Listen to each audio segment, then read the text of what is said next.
কাল থেকে Dhaka medical college অনির্দিষ্টকালের জন্য বন্ধ ঘোষণা। শিক্ষার্থীদের আন্দোলনের মুখে পদত্যাগ করলেন খুলনা নর্থ ওয়েস্টার্ন ইউনিভার্সিটির উপাচার্য। সংস্কার ছাড়া নির্বাচন হলে আরেক ফ্যাসিবাদের জন্ম হবে, মন্তব্য জামায়াত সেক্রেটারির। এবং সারা দেশে করোনা ও ডেঙ্গুর প্রকোপ, পাহাড়ে ম্যালেরিয়া।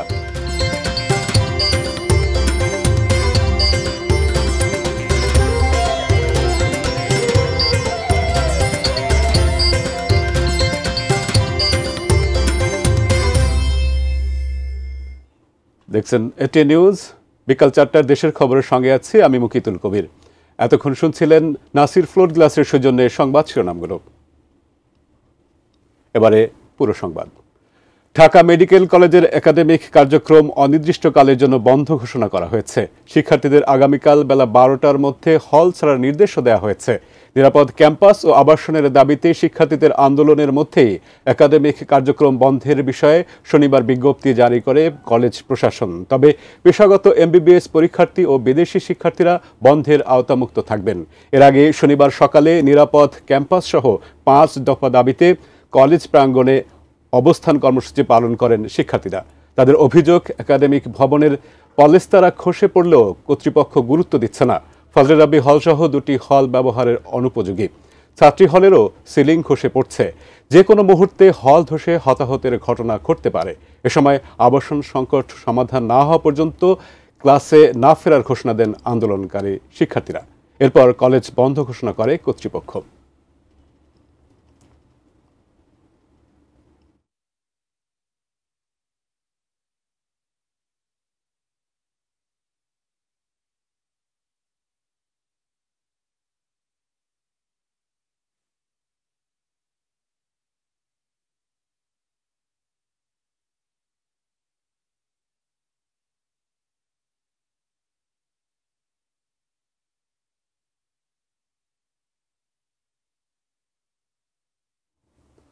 ঐকমত্য কমিশনের প্রচেষ্টাকে সফল করতে যতটুকু সময় প্রয়োজন সেটা অন্তর্বর্তী সরকারের নেওয়া উচিত বলে মনে করেন জামায়াতে ইসলামীর সেক্রেটারি জেনারেল অধ্যাপক মিয়া গোলাম পরোয়ার। সকালে যশোর পরিকল্পনা একাডেমিতে আয়োজিত রোকন সম্মেলনের প্রধান অতিথির বক্তব্যে তিনি আরও বলেন, সংস্কার ছাড়া নির্বাচন গ্রহণযোগ্য হবে না, বরং আরেক ফ্যাসিবাদের জন্ম হবে। জামায়াতে ইসলামী যশোর জেলা শাখার উদ্যোগে আয়োজিত সম্মেলনে সভাপতিত্ব করেন দলটির জেলা আমির অধ্যাপক গোলাম রসুল। সম্মেলনে গোলাম পরোয়ার বলেন, নির্বাচন যখনই হোক সেটা নিরপেক্ষ করার জন্য জামায়াতে ইসলামী সরকারকে সহযোগিতা দিতে প্রস্তুত রয়েছে। তবে সরকারকেও নিরপেক্ষ থাকতে হবে। সংস্কারের পর মানবতাবিরোধী অপরাধীদের বিচার দৃশ্যমান হতে হবে বলেও মন্তব্য করেন তিনি।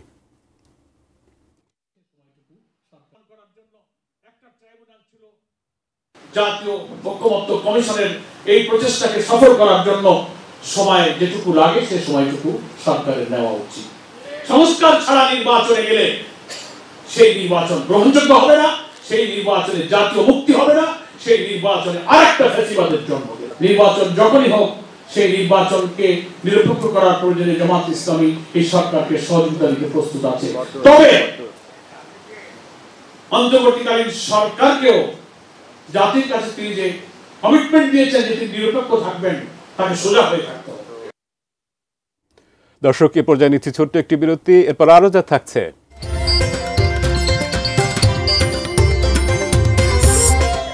বিপন্ন টাঙ্গুয়ার হাওর, পর্যটকদের অসচেতনতায় ধ্বংস হচ্ছে প্রতিবেশ।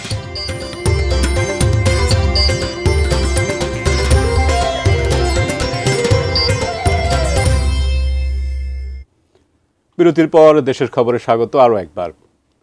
শিক্ষার্থীদের আন্দোলনের মুখে পদত্যাগ করেছেন খুলনার নর্থ ওয়েস্টার্ন ইউনিভার্সিটির উপাচার্য শেখ মোহাম্মদ এনায়েতুল বাবর। দুপুর থেকে উপাচার্য ও রেজিস্ট্রার শাহিদা খানমের পদত্যাগের দাবিতে উপাচার্যকে অবরুদ্ধ করে বিক্ষোভ শুরু করেন শিক্ষার্থীরা। তবে প্রথম দিকে পদত্যাগ না করার বিষয়ে অনড় থাকলেও দুপুর 2:45টার দিকে পদত্যাগ করেন উপাচার্য শেখ মোহাম্মদ এনায়েতুল বাবর। পরে কিছু শিক্ষার্থীর সহযোগিতায় ক্যাম্পাস ত্যাগ করেন তিনি। এর আগে বৃহস্পতিবার রাতে রেজিস্ট্রারকে অবরুদ্ধ করে রাখেন শিক্ষার্থীরা। পরে যৌথ বাহিনীর হস্তক্ষেপে মুক্ত হন তিনি।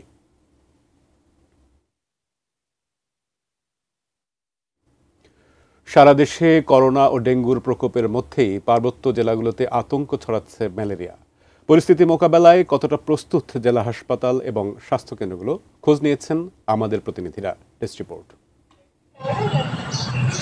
র্যাপিড অ্যান্টিজেন কিট সংকটে খুলনা মেডিকেল কলেজ হাসপাতালে করোনা টেস্ট বন্ধ। বৃহস্পতিবার দুপুর 1টার দিকে কিট শেষ হয়ে গেলে পরীক্ষা বন্ধ করে দেওয়া হয়। এরপর বিভিন্ন উপসর্গ নিয়ে আসা রোগীদের আইসোলেশনে থেকে চিকিৎসা নেওয়ার পরামর্শ দিচ্ছে কর্তৃপক্ষ। স্টিপটা তো নাই, না থাকার কারণে করোনা রোগীরা এতে ক্ষতিগ্রস্ত হচ্ছে, ঠিকভাবে চেক আপও করাতে পারতেছে না। ঠিক নাই, এখন আমরা দেশে ফেরত যাচ্ছি, কি করবো না করবো ভাবে কুল পাচ্ছি না। করোনা সংক্রমণ বাড়ার পাশাপাশি বরিশালে বাড়ছে ডেঙ্গু রোগী। বিভাগীয় স্বাস্থ্য অফিসের হিসেব অনুযায়ী বরিশাল বিভাগের 6 জেলায় এ পর্যন্ত ডেঙ্গু আক্রান্তের সংখ্যা ৩,৩৭৬ জন।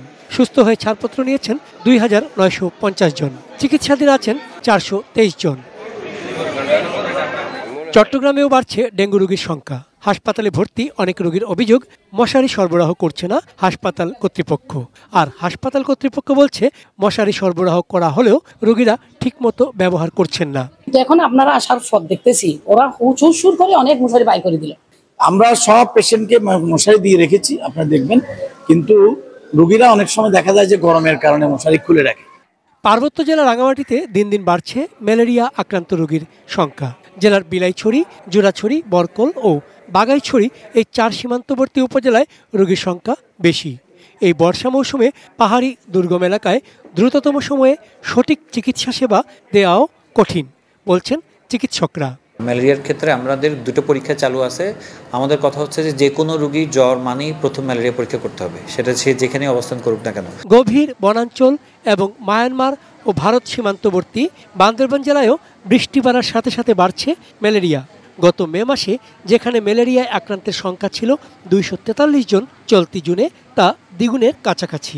বাসার আশেপাশে ঝোপঝাড়ে পানি জমে থাকলে সেই পানিটা নিষ্কাশনের ব্যবস্থা করতে হবে। ফুলের টবে বা যে কোনো পানি জমা বা মশা হতে পারে এরকম ঝোপঝাড় থাকলে সেগুলো পরিষ্কার রাখতে হবে।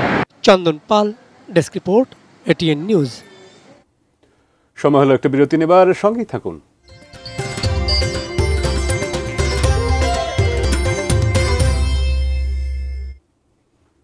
বিরতির পর দেশের খবরে স্বাগত জানাচ্ছে আরও একবার।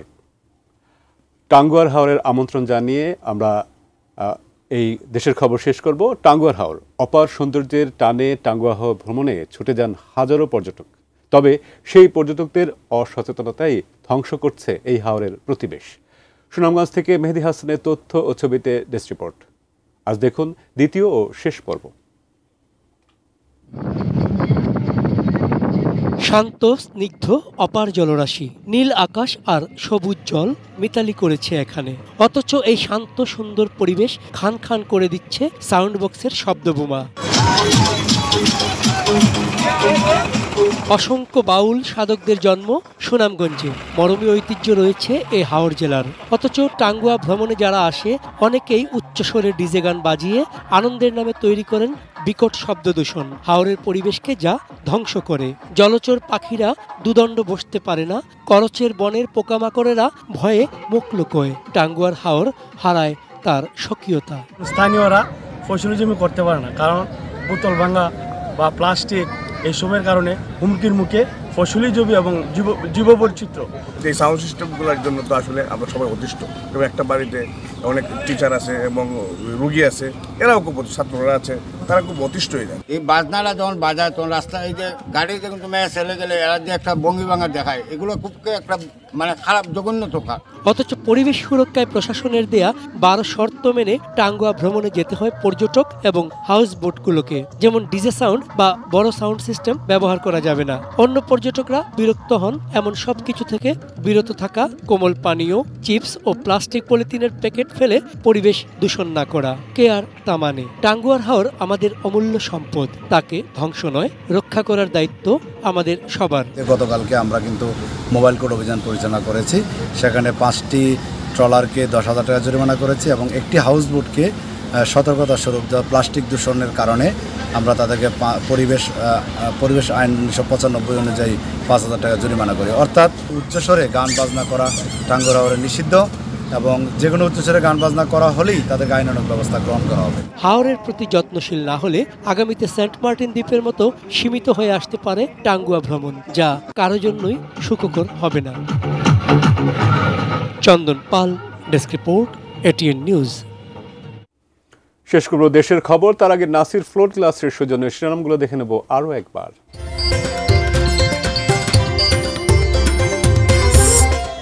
কাল থেকে ঢাকা মেডিকেল কলেজ অনির্দিষ্টকালের জন্য বন্ধ ঘোষণা।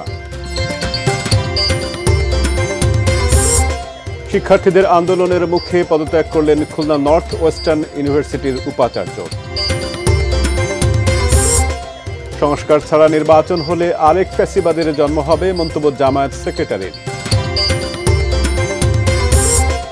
সারা দেশে করোনা ও ডেঙ্গুর প্রকোপ, পাহাড়ে ম্যালেরিয়া।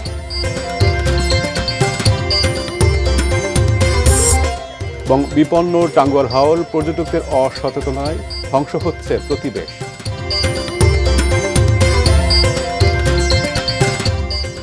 এই ছিল দেশের খবর, সঙ্গে থাকার জন্য ধন্যবাদ।